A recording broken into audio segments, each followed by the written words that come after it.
goodness, this is just the moon. Like, there is nothing here but moon. This is Moon. Welcome to Moon. It's got a little Stonehenge thing at the top of it. Oh, that's cute. This is a cute map. Who made this map? It's a cute map. Yeah, it's a cute little moon. Oh, cute. Who made this one? I think this was Andreas. Oh, back in the day. Andreas, you make cute maps. Oi, don't feed as he go.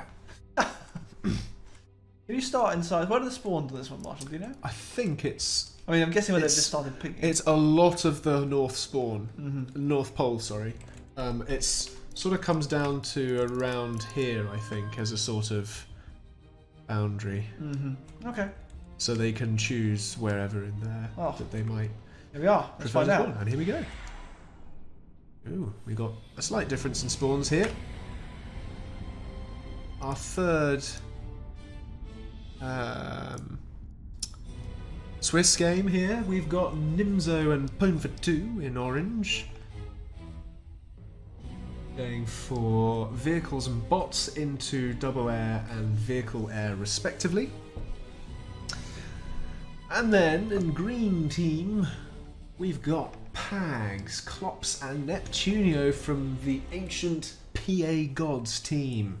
Clopse using his traditional Alpha Commander there. He's probably the only person that uses it at this point. I use it when I play. Which is when? Let's not reveal that. We don't want to discredit the casters any more than we already have.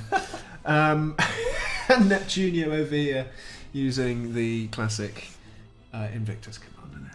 I've just noticed in the chat, Marshall, both of our teams here are sitting pretty on 2 wins each.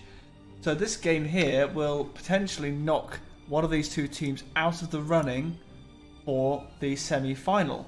So this is actually a very, very high stakes game played on the high tier favourite, a brand spanking clean open moon. Boombot. Cheeky boom? Cheeky boom in the green base there, managed to pick off 1 fab rather than 3, but still it picked 1 off. A fab is a fab is a fab. An early game, they all count. Indeed they do, and we've got a spark ready to go into a pelican here for some spark dripple droppers. Green there pinging the base saying, oi, pop it down there, but there is already actually. Looks like that pelican is chasing the spark and the spark is having absolutely none of it. Looks like me at a nightclub. What? You might have to explain that one. He's just running off to the base without anything in him. Oh no! What a missed micro. Is this you at the nightclub doing everything you're told not to do and nothing that you're told to do? Completely ignoring your mates, ignoring your job, wandering aimlessly into somebody else. So sparks versus ants. I'm seeing the trade here is not good for the sparks. No, it's not at all. We've got some strikers moving off in a different direction into an army of sparks, which is much better for the sparks. Fantastic. And there's a bit of anti-air in there as well. Good to include that early on by the green team. That's a decent sized early raiding force. What are they going to do with it? Are they going to try and pick off as metal? Are they going to run into a bunch of ants with sparks again and find out how badly that goes for them? I think they might do. I would suggest not going into the base here. The defensive advantage is quite strong, especially in this mega base where our orange team here, Nimzo and Pwn4Two, are about to go double com into a T2 bot factory to really try and push that out fast. That green attack force that you mentioned has completely been repulsed. And in fact, it seems like orange is playing the mega base strat here, whereas green is playing a much more diverse set of bases here, which is kind of allowing orange to have slightly more effective raids, because green is by default stretching themselves rather than expanding themselves, if that makes sense from a visual perspective. Absolutely. Well, it's interesting that the vehicle emphasis that we're seeing from Orange obviously slows down their movement around the map. So they're having to consolidate every expansion that they make for the most part. Whereas, having said that, both teams are pretty much equal on the eco front. Lots of expansion happening all around the map. But I'm just seeing a significantly more bot-heavy focus from the green team so far. There's something of an irritating strat that a lot of players on ranked streams moan about all the time. World Patrolling Grenadiers! Oh, it's free raiding! Oh, well, if it works, it nice works. little trade here. Single docks takes out 3 fabricators. That's a bit of a miss micro there from Green. That's nasty. Meanwhile, me just trash talking most of our ranked trash talk players. when it is. Absolutely trash talk when it is. I have no idea whether it's a good thing or a bad thing, but do it because I want to see the chat get lit up. Well, most of the players that I'm actually trash talking are all playing in this tournament, so they good. shouldn't be in. They shouldn't be tuning in anyway. You're cheating. Go away. They'll watch it retrospectively and go, "Yeah, Marshall, what are you on about?" And I'll say, "Well, proof is in the pudding." Meanwhile, though, here we go. Grenadiers pushing in, the perfect answer to the vehicle play. Forces the vehicles to be microed here, which slows down their fire rate slightly because of the turret turning speed, depending on how intensely they are being microed. And it's starting to threaten if they... well, here I would not go into the base because there's T2 there to defend, and also because there's better... Yeah, there's better raiding potential elsewhere.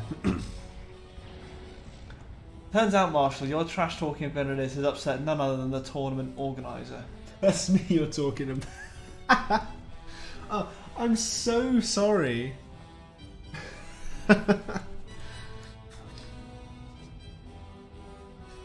Just another exemplary British thing there, the sarcasm. A little a forgotten raiding force, I think, almost here from Orange, just chilling at the back here, and I think perhaps thinking about doing something raiding wise, but I think they've just forgotten about them and they've been picked off by a defensive force there from Greens.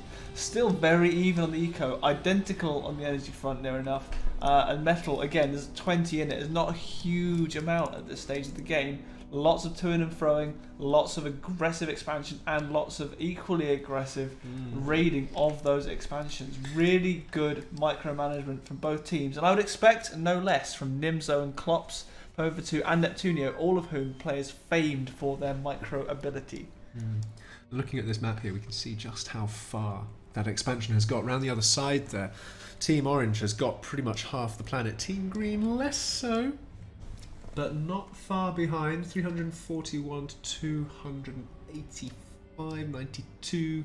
So a little bit more there. And Orange also, importantly, is going up to T2 vehicles. We could see some vanguards coming out of that with their new radar jamming abilities. Equally, we could just have the T2 bot armies being supplemented with levelers and shellers there. The one thing I am going to highlight is that Orange have a decisive advantage in the air game right now, which at the moment only really translates to having a shed load of hummingbirds floating around. Which is the thing. When you have the advantage of the air game, you'd expect some bombers. We're starting to see them out now. But could that be lost time? Potentially lost time and lost investment. However, I'm now looking back up the eco again, and in the time it's taken me to say about how even this match has been, the Orange team has stormed up into a massive lead with the metal, a nearly 70 metal advantage, however stalling hard on the energy front. That'll be them trying to get into this T2 factory here, this T2 vehicles, doing it with 4 fabs and a commander no less, which is really causing them to struggle a bit. It means all of their radar is going to be going down, so they're not going to be able to see any raiding forces from Green, if and when there are any. Won't be able to see any expansions. And there's a ping from Green saying, let's meet up all our armies over here, because I think that's what Clopse sounds like. That'll be quite a handicap for those sniper bots, will it not, having that lack of radar coverage? It will indeed. You could supplement it with skitters, of course. They have quite a large range, and the air vision range will be good as well. Notably, though, the Orange team here are just starting to get their second T2 factory, which is vehicles. It's almost finished now.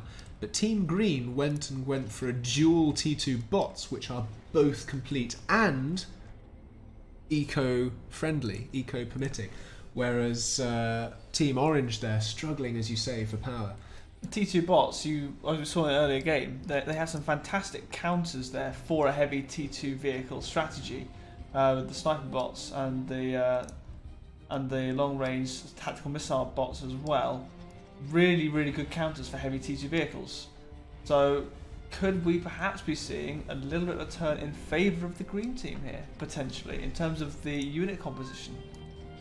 It's possible. The problem is going to be for them when they actually come to attacking the base, because Team Orange here, I don't know, I feel like they need to do better at picking off Team Green, and equally Team Green need to do a better job at trying to stall Orange's expansion, because there's a lot of expansion here which is being defended by nothing other than a fabricator, a factory, and maybe a diverse clump of tanks. I feel like if Orange really committed to just picking off, Green rather, committed to picking off Orange's fringes, it would really help them going into the next part of this game here.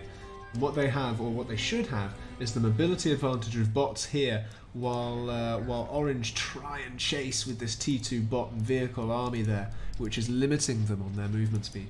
But both are moving as fast as their slowest unit here, which is the Inferno.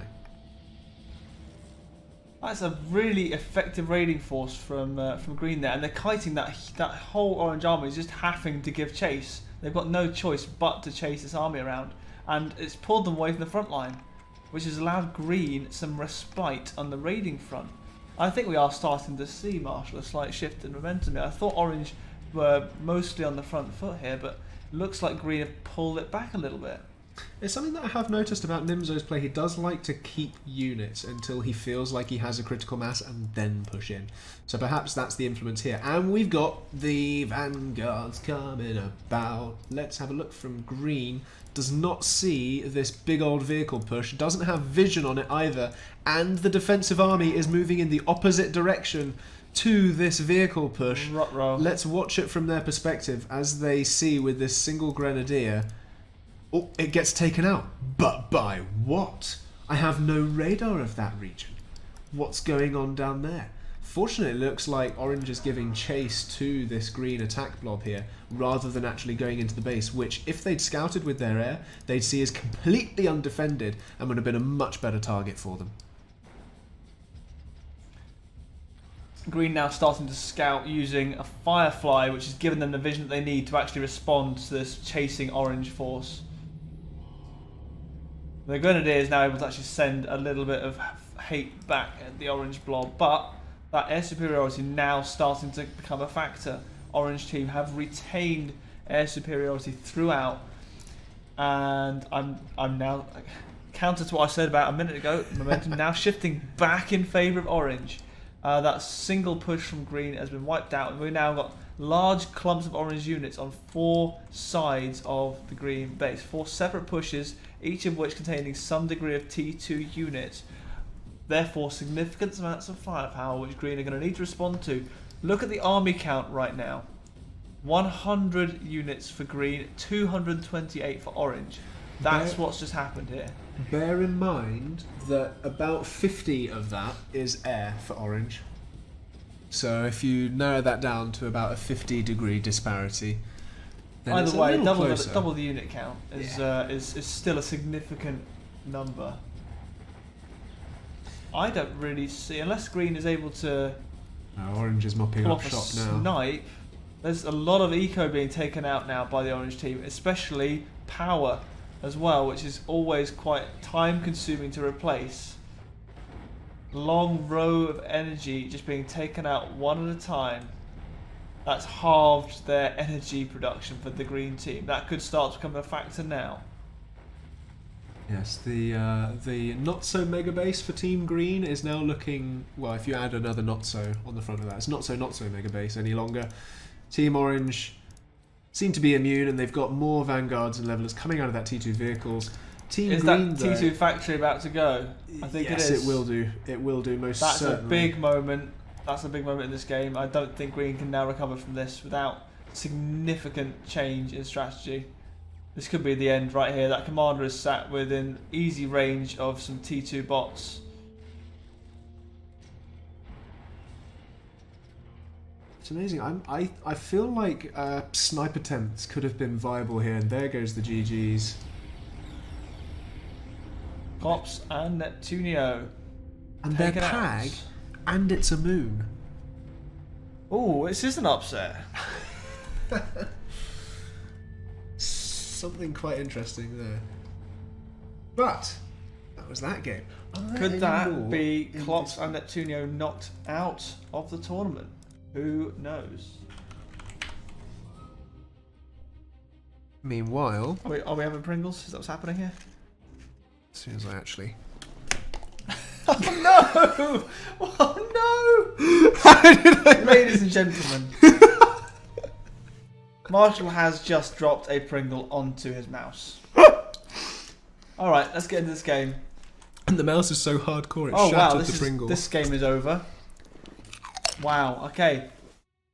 GG's just got called. Huh? Andreas and Matisse won. Well. Should we try another one? Oh wow, that's spicy.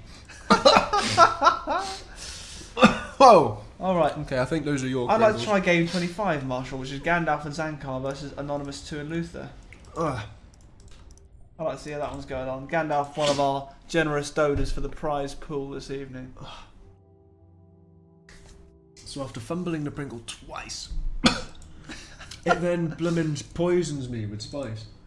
Unbelievable. Right, which game was it? Game number 25. 25. Chat.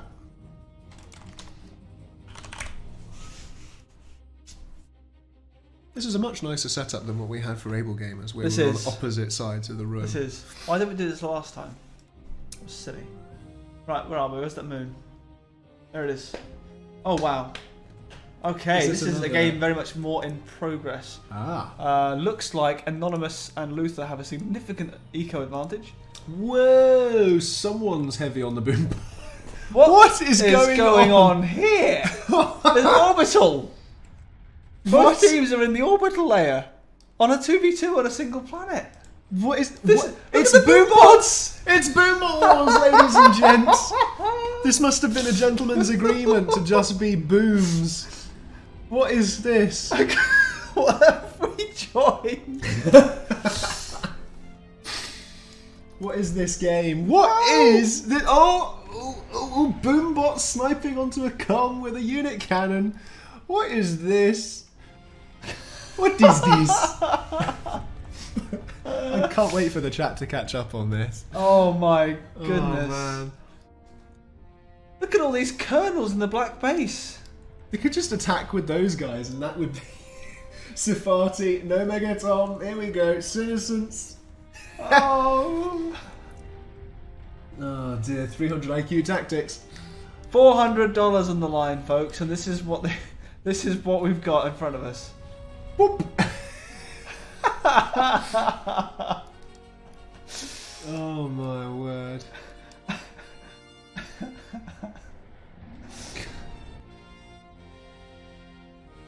I don't quite know how to commentate on this one, Marshall. It's just going to be boombots hitting boombots until someone gives. Well, one of the green commanders is dead, so only one remains. So it's all about killing off this one green commander right here. Turtle to buggery. Turtle to buggery, indeed. Single laser defense towers all around him, being repaired by a combat fabricator, no less. Here come more boombots onto the commander's head. What is this game? Oh, and they have my sound effect mod. Nice. Oh dear. I can't hear that sound effect mod on here. What am I not hearing? It might be in here. Oh, I'll fix it. I'll fix it afterwards. What am I not hearing, Marshall? They just typed me to go. What is? Oh wait, no, it's not sound effects. That was a sub. That was a sub from Cyberpunk Panda. Subscribed for 5 months. Oh, just missed the comm. There he goes. It wasn't in game at all. Oh, there's Cyberpunk Panda generously subscribing with Prime. Well, that was just outstanding. Well, that was Prime viewing, if ever there was such a thing. Oh dear. How did that start? Was that always a boom game? I'd be interested to see the chronocam on that one actually, because I think that would be a fun game to see from a little earlier on. It did. It was always a boom game. Wait, no. Team Black was starting off with docks. Team Black started normally. Team Orange, meanwhile, popped a teleporter in between Team Black's 2 bases with a combat fab Pelican drop. No. The teleporter didn't quite get finished, did it? Oh, it did! The commander came through it. Well, Boombots came through it, that's for sure. And the commander did. That's where the first... No, that was... Yes. Built up an entire base. Outstanding boombot rush from I must have been a Gandalf special. This commander just ran through... He was chasing the unicorn for a 1v1 combox and it didn't happen. Oh, what a shame. And he died inside of this base here. Oh my word. What a game.